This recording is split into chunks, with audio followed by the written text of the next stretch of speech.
Anak raja membeli peniti. Kalau makan nasi jangan yang basi. Saya mohon maaf pada Pak Wakil Bupati, saya duduk di atas kursi. Jadi tradisi pantun berpantun ini kalau diteruskan bisa sampai hilang sarapan pagi. Mudah-mudahan kita semua dalam keadaan sehat walafiat, istiqomah iman dan Islam, mendapatkan pahala jihad fisabilillah. Tema yang diberikan kepada saya judulnya adalah apa judulnya? Kebersamaan dalam pandangan Islam. Kebersamaan dalam keberagaman. Kalau saya pergi ke yang paling ujung barat Indonesia itu provinsinya Aceh. Kalau ketemu sama orang Aceh akan nanya puhaba. Puhaba artinya apakah? Apa kabar? Lalu kemudian turun dari Aceh pergi ke Sumatera Utara, Medan, mereka akan nanya biado. Biado juga artinya apa? Kabar. Lalu kemudian kalau saya pergi terbang ke timur Indonesia, ketemu saudara saya di ujung pandang di Makassar, mereka akan berkata agak kareba, baji-baji. Lalu kemudian kalau saya pergi ke Pulau Jawa, ketemu dengan saudara-saudara saya, mereka akan bertanya, pripun kapari api, moko-moko sing melu acara iki podo kabeh mlebu nang surga. Kalau saya ketemu dengan saudara saya di bumi Pasundan, maka saya akan berkata, kumaha atuh dawa. Dulu saya satu rumah sama teman di Mesir, orang Jawa Barat. Persatuan kita dulu di daerah itu per daerah di Kairo. Kalau saya namanya KSMR, Kelompok Studi Mahasiswa Riau. Kalau teman-teman yang dari Jawa Barat namanya KPMJB, Pelajar Mahasiswa Jawa Barat. Kebetulan salah satunya guru kita semua Ustadz Ihsan ada di sini. Anehnya, hampir 20 tahun saya nggak ketemu Ustadz Ihsan. Saya pulang 2002, sekarang sudah 2022. 20 tahun nggak ketemu, wajahnya nggak berubah. Luar biasa. Lupa tadi nanya resepnya apa. Mungkin salah satunya karena banyak makan nanas. Jadi kita tidak bisa memaksa orang untuk menggunakan bahasa kita. Betul? Yang penting substansinya sama. Mau agak kareba, mau pripun kabare, mau biado, mau puhaba, mau kumaha damang. Yang penting ada sapa menyapa. Apa kabar? Oh, buktinya di Arab sama Pak Ustaz. Siapa bilang di Arab sama? Memang kalau kita di pondok pesantren bunyinya sama. Kaifahalu. Tapi ketika sampai di Arab beda. Kalau di Saudi Arabia kefhala. Tapi kalau di Mesir beda lagi, izayyak. Kalau di Irak beda lagi, shlona. Kalau di Maroko beda lagi, labas alaik kidir syuaya sihalabas dari labas kullu syai' bikhair. Sampai ke kampung saya beda lagi, how are you tonight? Pergi ke Perancis beda lagi. Di Perancis kalau selamat pagi bonjour, selamat malam bonsoir.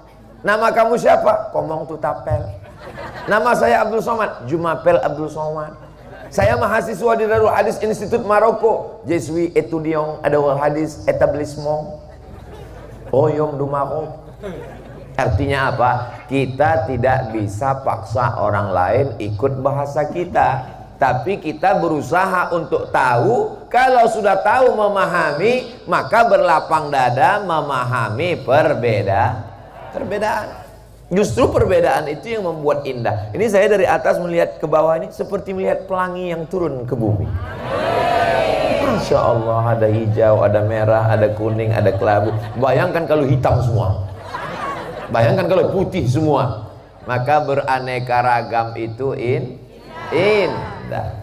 Keindahan inilah yang diciptakan Allah. Kira-kira kalau Allah mau buat kita semua sama satu, bisa apa tidak? Innama amruhu iza arada syai'an ayaqula lahu kun. Bisa. Hanya saja Allah buat beraneka ragam supaya ada persaingan. Walau sya'allahu laja'alakum ummatan wahidah. Kalau Allah mau dibuatnya kamu satu saja. Walakin liyabluwakum fima atakum. Tapi Allah buat kamu beraneka ragam sebagai ujian. Ujung-ujungnya fastabiqul. Yang penting berlomba dalam kebaikan. Orang Aceh berlomba dalam kebaikan, mereka bangun masjid besar sehingga tidak bisa dipukul ombak gelombang tsunami besar. Masjid tegak berdiri.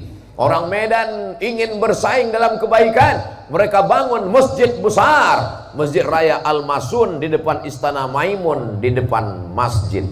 Lalu kemudian saudara saya di Pulau Jawa bersaing dalam kebaikan, berdiri Masjid Demak yang tinggi menjulang. Bumi Pasundan didiri, ada para ulama-ulama besar bersaing dalam kebaikan. Sampai ke Kalimantan ada ulama bersaing dalam kebaikan. Syekh Muhammad Arsyad Al-Banjari, Al-Banjari orang Banjar, Al-Makassari orang Makassar, As-Sundawi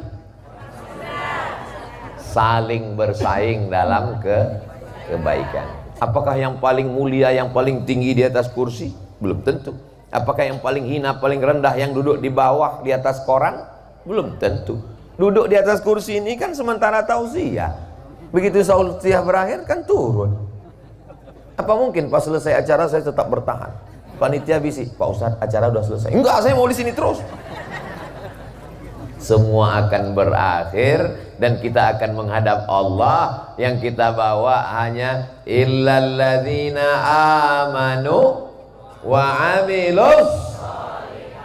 Adik-adik, anak-anakku sekalian yang baru saja diwisuda, yang ngajar mereka alif kasroha, alif fatahi, alif dhammahu, a, i, u, dari mulai iqra sampai khatam Quran, hafal Quran, gurunya. Tapi begitu pemasangan medali sekaligus penyerahan ijazah, pemberian hadiah Al-Quran akan diberikan oleh Ustadz Abdul Somad.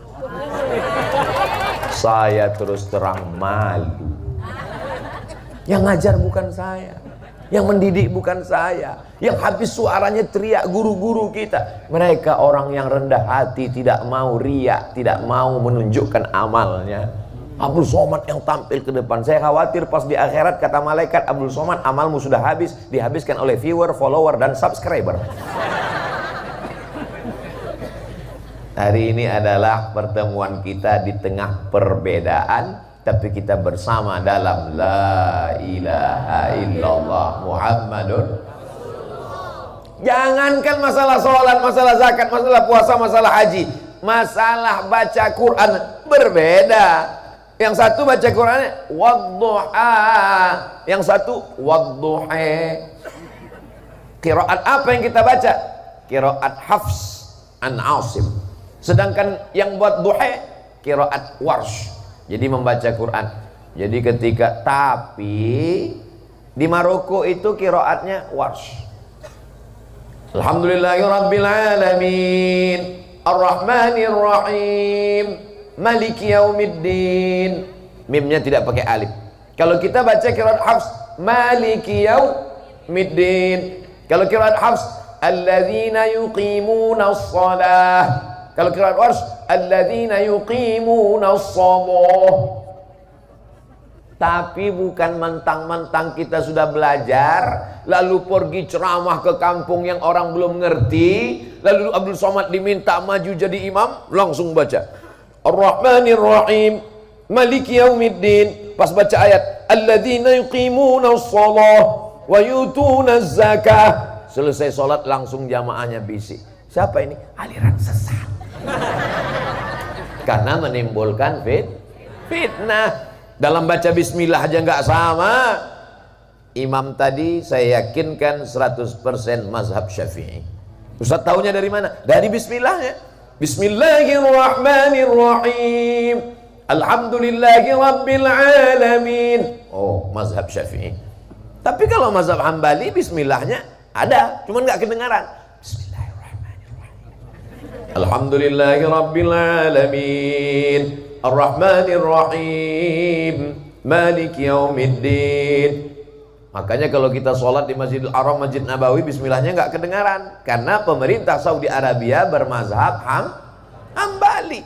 Tapi Maroko, Aljazair, Tunisia, Mauritania, 4 negara di Afrika Utara mazhabnya Maliki. Mazhab Maliki bismillahnya nggak ada sama sekali, langsung alhamdulillah, Allahu Akbar, alhamdulillahi rabbil alamin. Saya 2 tahun belajar di mazhab Maliki, tapi ketika pulang ke Pekanbaru, Riau, saya tahu bumi kami di Riau, di Sumatera itu mayoritasnya mazhab Syafi'i. Saya nggak petantang petenteng ngunjuk ini nih dari Maroko nih. Tidak boleh berbeda dengan, karena akan menimbulkan Siapa bilang orang Sunda nggak bisa bilang fitnah? Jangan menimbulkan fitnah di tengah masyarakat. Walaupun ibadah ini sama-sama ahlus sunnah wal jamaah. Ustaz Abu Somad silakan maju jadi imam. Nggak mau. Dimanapun saya tausiah subuh menghindari untuk jadi imam. Disangka orang saya nggak bisa jadi imam. Oh bisa. Bismillahirrahmanirrahim. Bisa. Kenapa Ustaz nggak mau jadi imam? Khawatir menimbulkan fitnah. Kita nggak tahu di masjid itu bismillahnya sir atau jahar. Kita nggak tahu di masjid itu baca doa kunutnya pada kunut atau tidak. Kita nggak tahu di masjid itu selesai sholat doanya bersama atau tidak. Kita nggak tahu selesai sholat itu apakah zikirnya jahar atau sir. Tiba-tiba nyelonong aja, menimbulkan fitnah. Yang paling selamat, Ustaz Abu Somad silakan jadi imam. Batuk.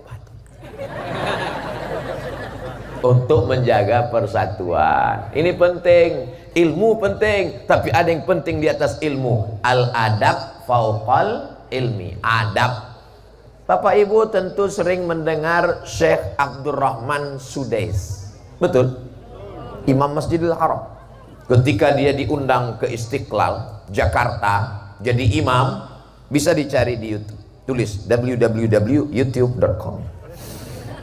Diminta dia jadi imam. Saya penasaran, kira-kira nanti Syekh Abdurrahman Sudais pas di Jakarta pakai mazhab Hambali atau mazhab Syafi'i ya?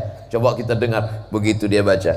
Bismillahirrahmanirrahim. Alhamdulillahi rabbil alamin. Ar-Rahmanirrahim.